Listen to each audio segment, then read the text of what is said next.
మల్లీశ్వర్ వచ్చేసింది ధూమ్ ధామ్ ముచ్చట్లు తీసుకొని.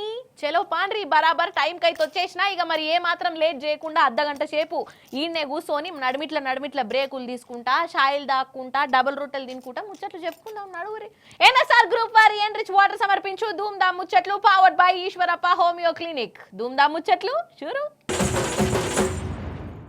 రైతులంటే దేశానికి అన్నం పెట్టేటోళ్ళు. రైతు లేకుంటే రాజ్యం లేదు, మనం లేము. వ్యవసాయం ఒక్కటే రైతులకు ఎరుకున్న పని. లుక్సానైనా ఫాయిదా వచ్చినా నేల తల్లిని నమ్ముకుంటారు. కడుపు నింపే నేలను కాపాడుకునేందుకు తన్లాడుతుంటారు. వాళ్లకు చేతులెత్తి మొక్కినా తక్కువనే. అసాంటి రైతుల చేతులకు బేడి లేచేటోన్ని ఏమనాలి? వాళ్ళను టెర్రరిస్టుల లెక్క కూనీకోరల లెక్క పట్టుకపోయేటోళ్లను ఏం చేయాలి? ఇంటుంటే కోపం వస్తున్నదా లేదా? కన్లారా చూసిన దాన్ని నాకెంత నెత్తురుడకాలే? ప్రజాపాలన అంటే రైతులను గోసవుచ్చుకునుడా, వాళ్ళ నోట్ల మన్నుగొట్టుడా, వాళ్ళకు బేడి లేచుడా? అగో రాజోలి రైతులను చూడుండ్రి మన సర్కారు ఎట్లా సతాయించిందో. చేతులకు బేడీలు కనబడుతున్నాయా? వీళ్ళు దొంగలు కాదు, ఖూనీలు చేసినోళ్ళు కాదు, టెర్రరిస్టులు అంతకన్నా కాదు. రైతులు భూములను కాపాడుకునేందుకు తన్లాడినోళ్ళు. వాళ్ళను మన సర్కారు ఇట్లా చూసుకుంటాంది. చేతులకు బేడి లేచి తిప్పుతున్నది. ఎంత అన్యాయం ఇది! అసలు ఇదేమన్నా తరీకనేనా? గింతగనం రాసి రంపాన పెడతారే రేవంత్ సారు. ఏంది సారు ఇది? అసలు నీకు రైతులంటే ఎందుకు గింతగనం కోపం చెప్పు? ఎందుకు ఇంత కండ్ల మంటతనం పెట్టుకున్నావు సారు? గిట్లనే అడగబుద్ధి అయితే ఆందోళన నాకైతే.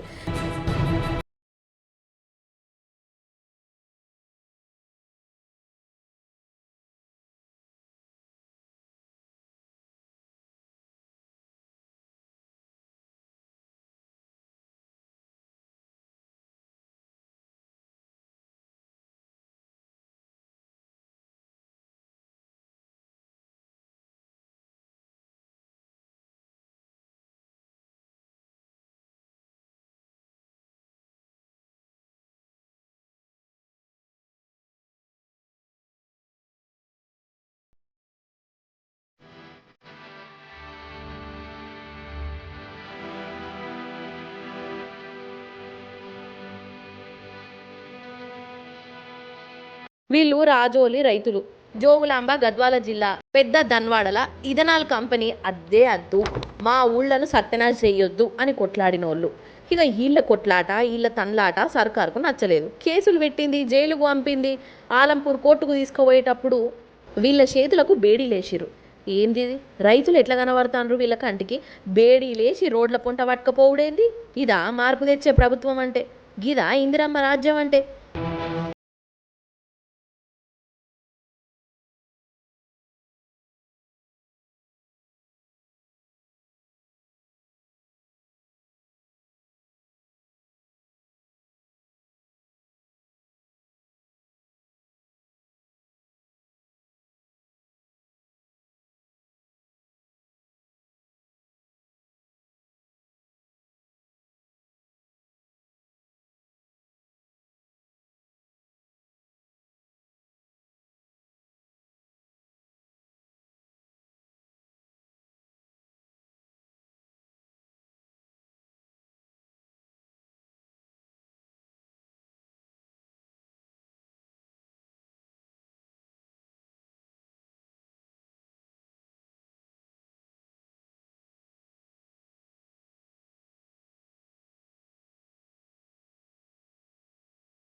ఆడుతూ పాడుతూ పని చేస్తుంటే అలుపు సొలుపేమున్నది? కాంగ్రెస్ సోడు చేసిన కథకు కడుపుల మన్నుబడ్డది. బూడిద మిగిలింది, లాస్టుకు బురదే ఉన్నది. ఏమైంది మల్లీశ్వరి, అంత మంచి పాటను గంత ఘోరంగా కూని వేసి పడేస్తాను నడిమిట్లా ఈ చెయ్యి పాటోళ్ళు ఎందుకు వచ్చే అని అనుకుంటున్నారా ఎట్లా? ఆగుండ్రి ఈ పాట పాడేది నేను కాదు, నాగర్ కర్నూలు జిల్లోళ్ళు. అంతలాగైతే మీరు కూడా అరుచుకోర్రి. అక్కలు ఇక కానియుర్రి మీ పొలం పనులు.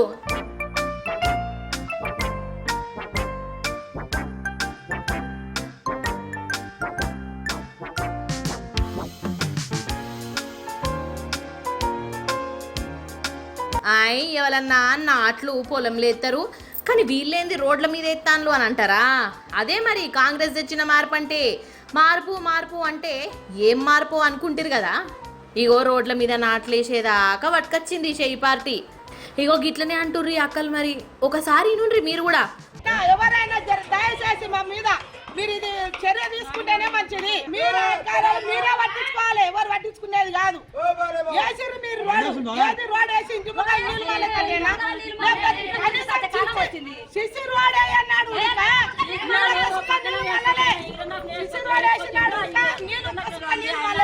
ఇవాళ సిసి రోడ్ అని వేసిన పేరు కానీ సిసి రోడ్ వేసి కానీ నీళ్లు మలుతున్నాయి. మీరు ఏమన్నాడు నీళ్లు మల్లలేదు. అర్థమైందా సినిమా?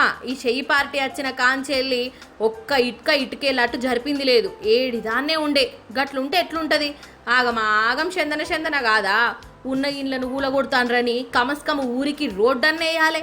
అందుకే ఈ గోదల ఊరోళ్ళు రోడ్డు మీదనే నాట్లేసి రేవంత్ సార్కు మతలబ్ పంపుతాండ్రు. మాకు రోడ్డేయురి సార్లు, చిన్న వానకే బురదంత అవుతున్నది, రోడ్డు మీద ఇత్తనాలు వేస్తా అంటే మొలకలు వస్తున్నాయి, పోయేటందుకు తవ్వలేదు, వచ్చేటందుకు దారి లేదు అనుకుంటా ఇగో ఇట్లా నిరసన చేసిర్రోళ్ళ.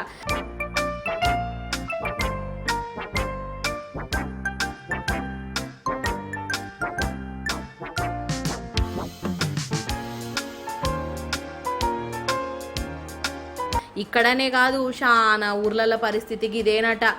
అసలే ఆనకాలము, ఇంకా ఏమన్నా ఉన్నదా కథ? అసలైతే ఇదివరకే రోడ్డు వేసిరట. మరి చెయ్యి పార్టీ ప్రభుత్వంలో పనులు ఎట్లుంటాయో వల్ల వేసిన కొన్నొద్దులకే ఆ రోడ్డు గాయమైపోయింది. జనాలకు ఇగో ఇట్లా అవస్థ అవుతుంది. ఇక ఇప్పటికన్నా జనం గురించి ఆలోచించుర్రని ఇగో వీళ్ళు శాపాలు పెడతాండ్రు. అది కథ. అయితే ఏమైందే, మళ్ళా లంచగొండులు దొరికిర్రా? బీపీ లేస్తుంది, ఆల్రెడీ లేస్తుంది నాకు బీపీ. బా అడుగునా లంచం, నీళ్ళు ఇయ్యడానికి లంచం, కరెంటు రానికే లంచం, కరెంటు తీయకుండా ఉండడానికి లంచం, రేషన్ కార్డుకు లంచం, హాస్పిటల్లో బెడ్కు లంచం, తినే బ్రెడ్కు లంచం, మనిషి పుట్టినప్పటి సంధి సచ్చేదాకా లంచం. షీ లంచాల కగ్గి వెట్ట. ఈ లంచాలు తీసుకునేటోళ్ళని తిని పేర్లు గొరక, వాళ్ళ చేతులకు జట్టలు గుట్ట. అరే రామచంద్ర, లేకుంటే ఏందోళ్ళ మరి? అరే నెల సర్కారు జీతాలు తీసుకుంటారు, ఉల్టా జనాల కాడ తినుడెందుకు? ఏం బరకత్ ఉంటుంది? కొందరు ఉత్తమ లంచగొండి ఆఫీసర్లు దొరికిరు. ఇక వాళ్ళను దర్శనం చేసుకొని సన్మానం చేసేసి వద్దాం రాండ్రి మన ఇష్టైల్లా నడుగురి. ఫస్ట్ హైదరాబాదు లంచాలక్క ఆఫీసర్ గురించి చెప్పుకుందాం. వారెవ్వా, అక్క ముంగట 500 నోట్లు ఎంత మంచిగా వేర్చిర్రు. గిట్ల రౌండ్గా. అక్క, ఓ అక్క, జరా పైసలనట చూడరా, నీకు ఇష్టమట కదక్క ఈ నోట్లు. అయ్యో, నోట్ల మీద అలిగినవా? సరే నీ ఘనకార్యము జనాలకు చెప్తతి అక్క, నువ్వు నారాజు కాకు. అక్క పేరు స్వరూప, సారీ మేడం అనాలే. హైదరాబాదు జిహెచ్ఎంసీ కాప్రా సర్కిల్లో కరెంటు డిపార్ట్మెంట్కు అసిస్టెంట్ ఇంజనీరు. అయితే ఒక కాంట్రాక్టరు పనులు చేసిండట. ఆయనకు బిల్లులు రావాల్సి ఉన్నాయి. ఆ బిల్లు కావాలంటే అక్క సంతకం పెట్టాలి. కానీ నేను ఉత్తగా పెట్టా, 1,50,000 లంచం ఇత్తనే చేస్తా అని అన్నదట. ఇక అడ్డంగా 20,000 డిస్కౌంట్ ఇచ్చింది. ఇక కాంట్రాక్టరు ఏసీ బోర్లోకి చెప్పిండు. వాళ్ళు ఉపాయం చేసిరు. అక్కగారు ఆఫీసులనే లంచం తీసుకుంటుంటే దొరకబట్టిరు. లంచం అడిగేటప్పుడు రుబాబు గడికిన సరూపక్క దొరకంగానే తలకాయ కిందికేసుకున్నదమ్మా. సరూపక్క పర్ఫార్మెన్స్ గట్లున్నదా? ఇక ఇప్పుడు ఈసారి కళాపోషణ చూడాలి. ఈయన కూడా కరెంట్ ఆఫీసుల సీనియర్ ఇంజనీర్ అట. కాకపోతే మైబాదుల, పేరు నరేషు. ఈయనది కూడా సేమ్ కేసే. కాంట్రాక్టరు పనులు చేసినాక బిల్లులు ఇచ్చేందుకు 80,000 ఈసారి వారు లంచం అడిగిండు. ఇక కాంట్రాక్టరు ఏసీ బోర్లకు చెప్తే వాళ్ళు రంగు కలిపిన పైసలు లంచం ఇయ్యమని చెప్పిర్రు. ఇక నరేష్ సారు లంచం తీసుకుంటుంటే సాహటు వచ్చి దొరకబట్టిరు. అగ చూడు, ఇప్పుడు తలకాయ కిందికేసుకుంటాండు. ముఖం అంతా ఎట్లా పెట్టుకున్నాడో చూడరాదుర్రి. సారు వారు ఇదివరకు కూడా దొరికిండటనొల్లా. సారు, ఓ నరేష్ సారు, ఇటు చూడు సారు. అయ్యో, సిగ్గనిపిస్తుందా సారు ముఖం చూయించేటందుకు? మరి లంచం అడిగేటప్పుడు ఎటువాయే సారు ఈ ఇజ్జతి? ఇట్లా జనాలను ఎందుకు విక్క తింటాన్నావు సారు? లంచం లంచం అనుకుంటా. జీతాలు ఇస్తలేవా? జీతాలు వస్తలేవా మీకు?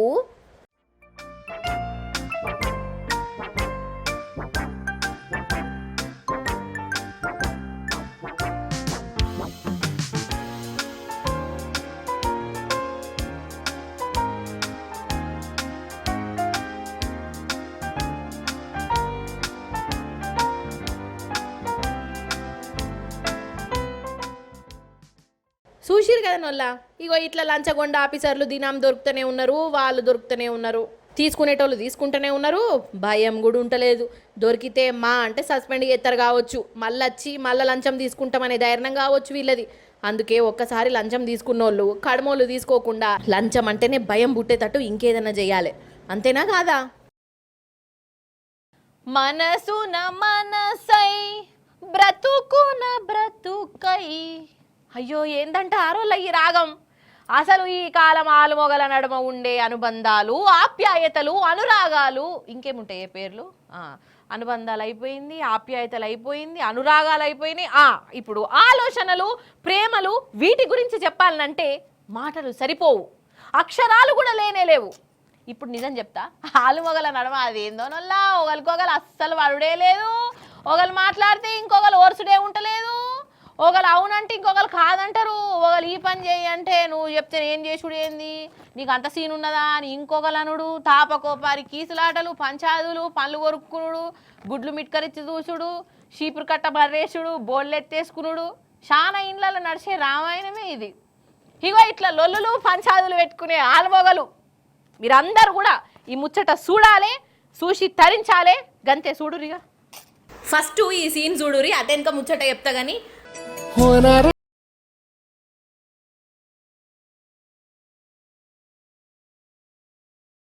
संगत खोट्याची पहिल्या दुकानात सापडलो होतो की नाही मी. तुम्ही फार काठीने डवचित होता आजीला. कुठले आहेत तुम्ही?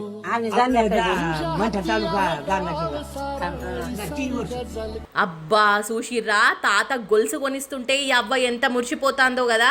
కండ్ల పొంట నీళ్ళు వస్తున్నాయి అవ్వకైతే. అసలు స్టోరీ చెప్తే మీకు కూడా కండ్ల పొంట నీళ్ళు వస్తాయి ఆనందంతో. వీళ్ళు మహారాష్ట్రలో ఉంటారు. తాత వయసు 93 ఏళ్ళు. ఇంటామెను నగల దుకాణానికి తొలకపోయిండు. దుకాణపైనే ఫస్ట్ వీళ్ళని చూసి ఏదన్నా సాయం కోసం వచ్చిరు కావచ్చు అని అనుకున్నాడట. ఏం కావాలి అని అడిగితే, నా ముసల్దానికి పుస్తలు కొనిచ్చేందుకు వచ్చిన, మంచి గొలుసుంటే చూయించు అని అనుకుంటా పైసలు బయటికి తీసిండు. ఇక ఈ తాత 93 ఏళ్ళ వయసులో ఇంటామె కోసం పైసా జమ చేసుకొని ఆమెకు పుస్తలు కొనిచ్చేందుకు ఇంత తనలాడుతున్నాడంటే దుఃఖనపైనకు పరిశాన్ అనిపించింది. ఆ ముసలోళ్ళ ప్రేమ ముందు ఆ దుఃఖనమే చిన్నగా అనిపించింది. అందుకే తాత కాడ పైసలు తీసుకోలే. ఈ అవ్వకు కావలసిన పుస్తలు దుఃఖనపైనే వాళ్ళకి ఇనాంగిచ్చిండు. పైసలు తీసుకోలేదన్న పేరు రావద్దని 20 రూపాయలు మాత్రము వాళ్ళ చేతి పొంట తీసుకున్నాడు.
ఇంకా గొప్పోడు. ఎన్నో ఏండ్లు కష్టం సుఖంలా తోడుగా ఉన్న ఇంటామెకు ఇప్పుడన్నా ఏదన్నా చేయాలి అని కాయుషుతోని ఈ వయసులా ఆమెను ఎంటేసుకొని గొలుసు కొనిచ్చిండంటే ఇది కదా ఆలుమొగల నడుమ ఉన్న ప్రేమ అంటే. వాళ్ళు మీదికి కొట్టుకుంటారు, తిట్టుకుంటారు కావచ్చు, కానీ పాయరం మాత్రము ఇగో ఇట్లా మనసులా కలకాల.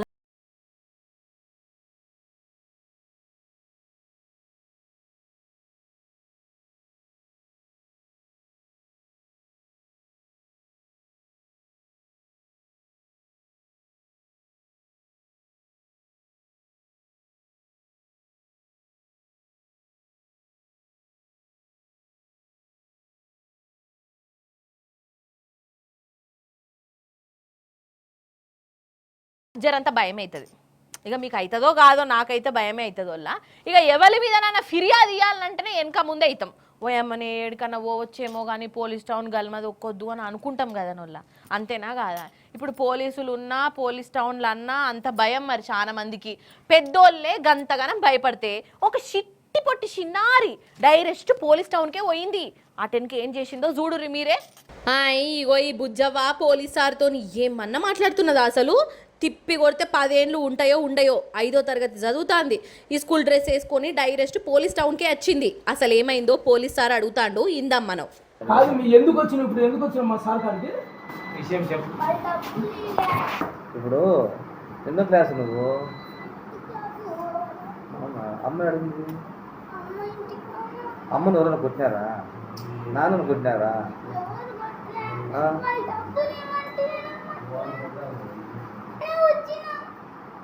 నువ్వే వచ్చినావా? సరే సరే కొంచెం చూపిస్తావా? అయ్యయ్యో ఏడ్చుకుంటా బాధంతా చెప్పుకుంటాంది కాదు. ఈ బుజ్జి మన పక్క రాష్ట్రం ఆంధ్రలో ఉన్న కడప జిల్లాలో ఉంటుంది. ఇక వీళ్ళ అమ్మనాయన పక్కింట్లోళ్ళ కాడ 10,000 అప్పు చేసిరట. వాళ్ళు రోజు అడుగుడు, వీళ్ళకేమో వెళ్తలేదు. వాళ్ళు అడిగిన కొద్దీ వీళ్ళు బాధపడుడట. అమ్మనాయన బాధపడుతుంటే ఈ బుజ్జి పానము కలుక్కుమన్నది. ఇక ఈమె మనసుకు తక్లీఫ్ అనిపించింది. అందుకే ఏడ్చుకుంటే డైరెక్ట్ పోలీస్ టౌన్కి వచ్చి బాధ అంతా చెప్పుకున్నది వల్ల.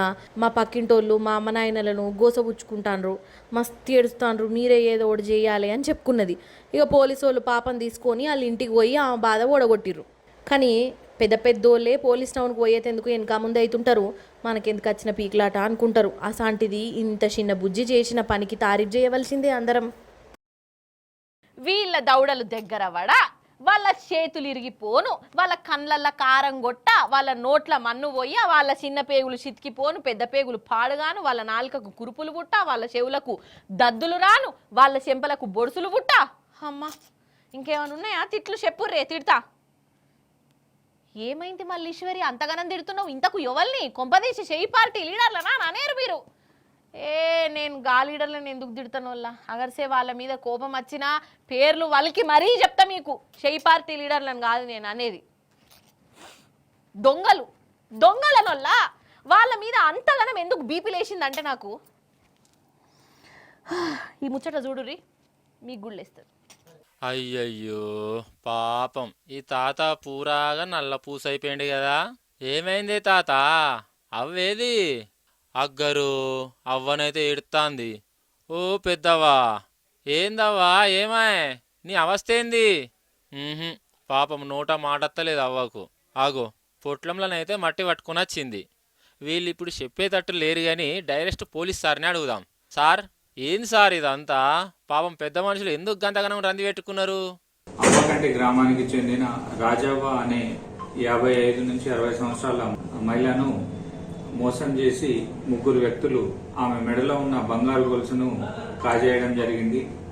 మొదట ఒక పర్సన్ వచ్చి ఆమెను అప్రోచ్ అయ్యి, సార్ పిలుస్తున్నాడు, ఇక్కడ దొంగలు తిరుగుతున్నారు, మెడలో బంగారు ఆభరణాలు ఏవి ఇట్లా వేసుకొని తిరగకండి, దొంగలు ఎత్తుకపోతారు అని చెప్పేసి మాయమాటలు చెప్పి ఆమెను పక్కన పిలిపించుకొని ఆమె మెడలో నుంచి ఆమె ద్వారానే గోల్డ్ చైన్ తీపిచ్చేసి వీళ్ళు ఒక పేపర్ ఇచ్చిండ్రు ఆమెకు. ఆ పేపర్లో జుట్టి పెట్టుకోమంటే ఆమె తీసి ఆ పేపర్లో జుట్టుకొని ఆమె బ్యాగ్లో పెట్టుకుంది.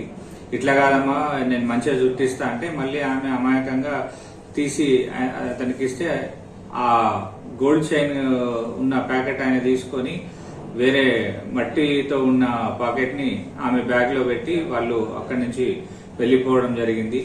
రామచంద్ర ఎంత పని అయిపోయే ఆ దొంగల నోట్ల మన్ను వయ్యా. అయితే నిర్మల్ జిల్లా భైంసాల వీళ్ళని నిలువుతా దోపిడీ చేసిర్రు కాదు దొంగలు. అవ్వ పేరు రాజవ్వ, తాతనేమో గోవిందు.